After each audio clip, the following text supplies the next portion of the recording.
Ladies and gentlemen, boys and girls, Laffin Boy here, and today I am going to be bringing you another in the Tales from Laffin Land.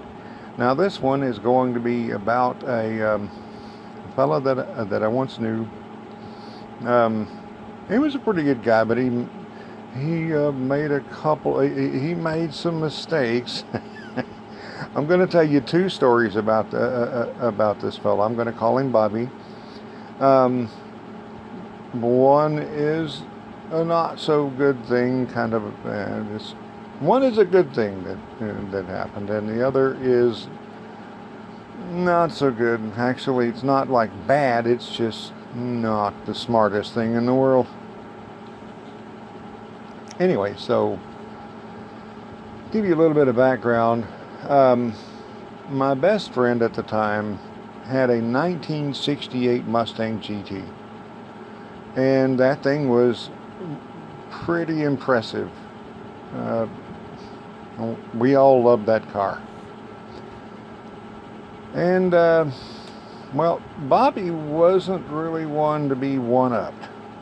So, I had just bought the 1973 Oldsmobile Omega that I've told you guys about in previous stories.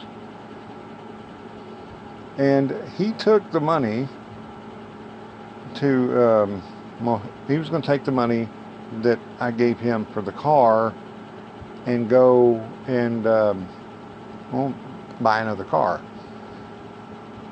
He calls me one day at work and tells me that, he found a 1969 Mustang Fastback. And all right, cool. Well, what size motor does it have in it?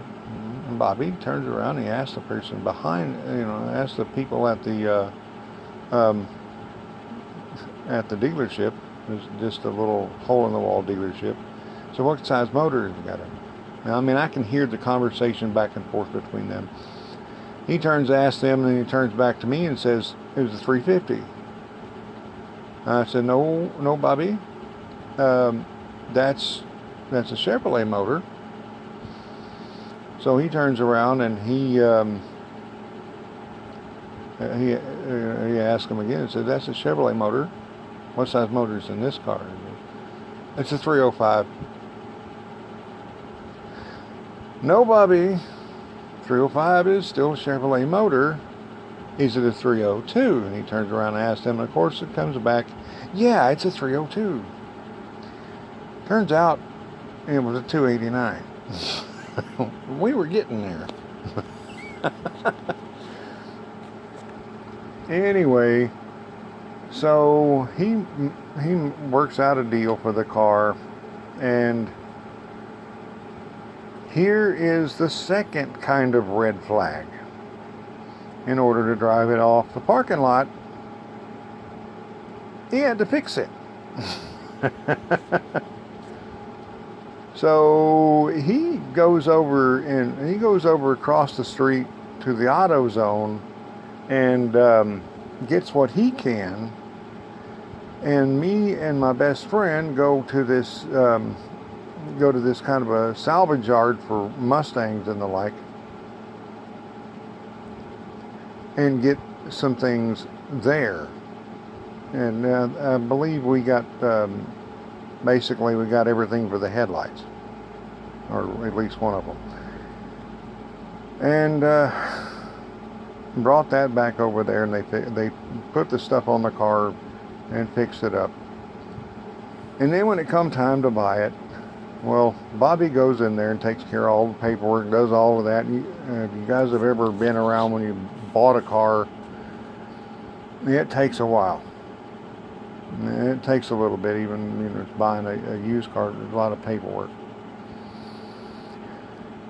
But well, I go home and I leave Bobby there, and he's going to buy the car and he's going to come home, and I'm not worried about it. So I drive on home, and I get home, and I'm waiting, and I'm waiting, and I'm waiting, and I'm waiting, and I mean, I don't know how long it was, but it was a lot longer than it would have taken to do the paperwork.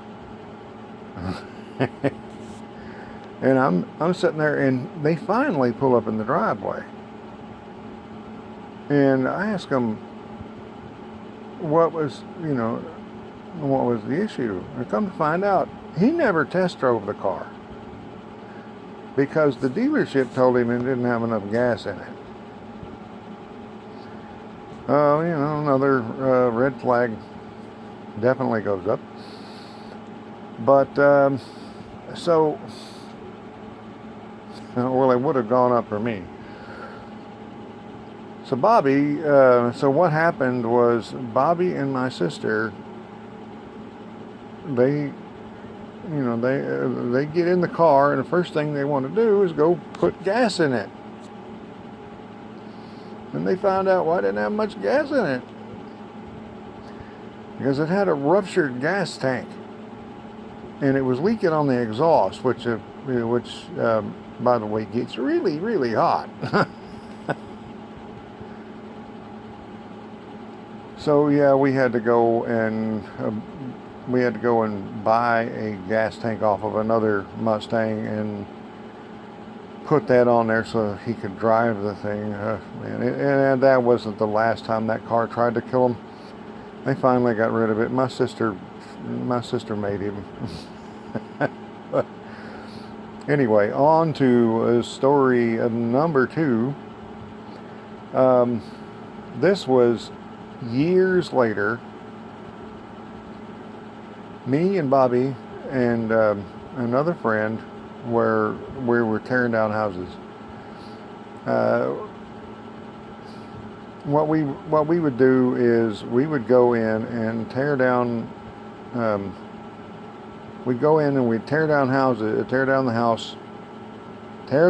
down by hand, clean the lumber, and sell it. And we would sell other things. We found some pretty interesting things in houses. Like a antique phonograph,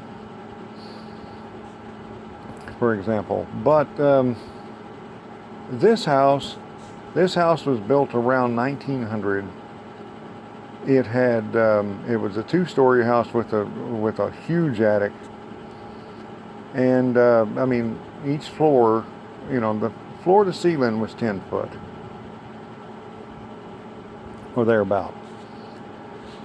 The wall studs in this house were different than anything we'd ever run across. They were 2x4s, but they were 20 foot long. They went from the bottom floor, from the floor on the bottom floor to the ceiling on the top floor. And they had notches in them for the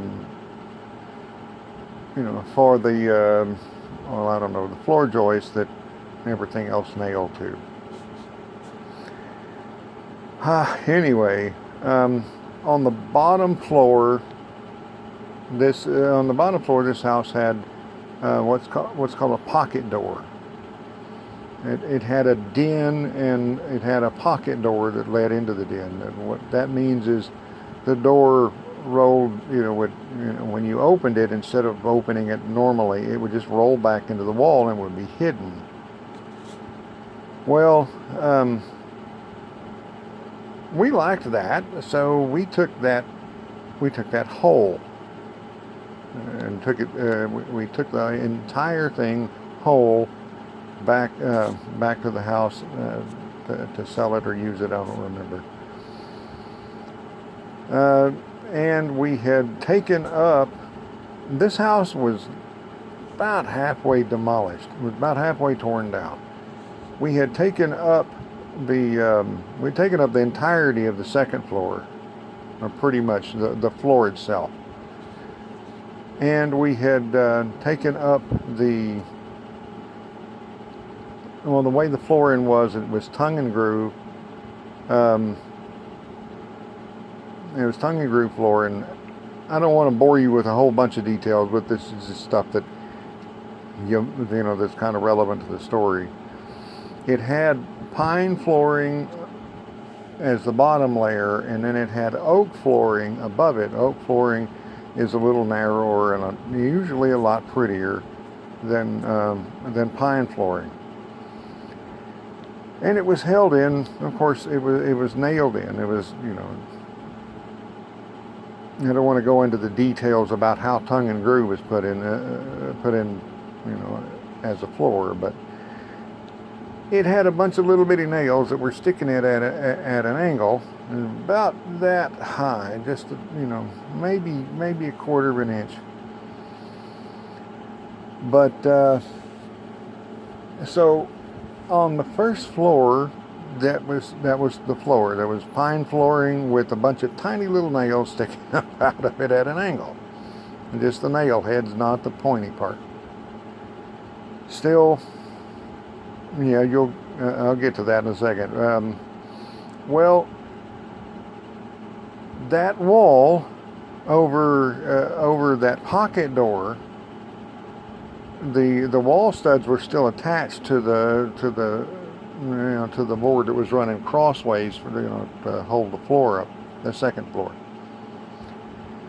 But it wasn't attached to anything below that. It was just hanging free and just held on, you know, just standing there by a couple of nails. So I'm finally getting to the point where that I'm trying to get to.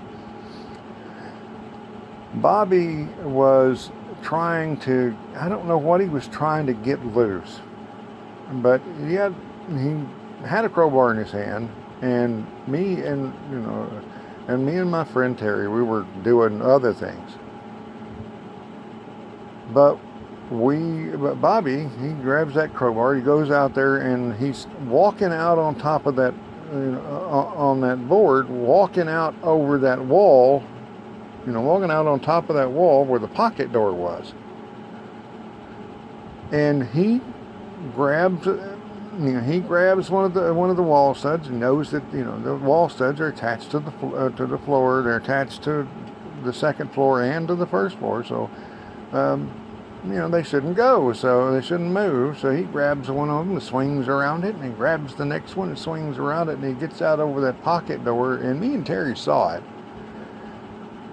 and tried to warn him.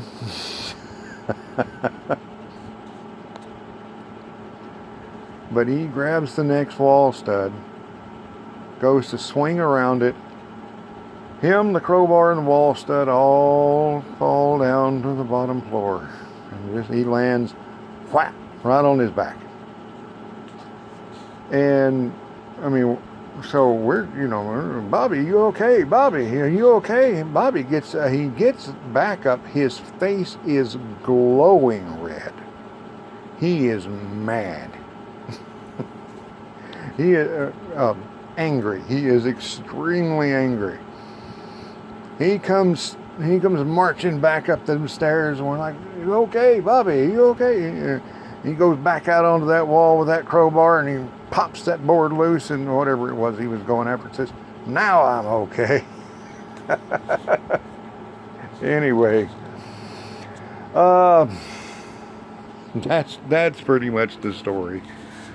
I hope you guys enjoyed it, and I hope that if Bobby is somehow watching this, I hope you forgive me for calling you Bobby and for telling about the car. But thank you so much for watching. Have a wonderful, wonderful day. Laffin' Boy out.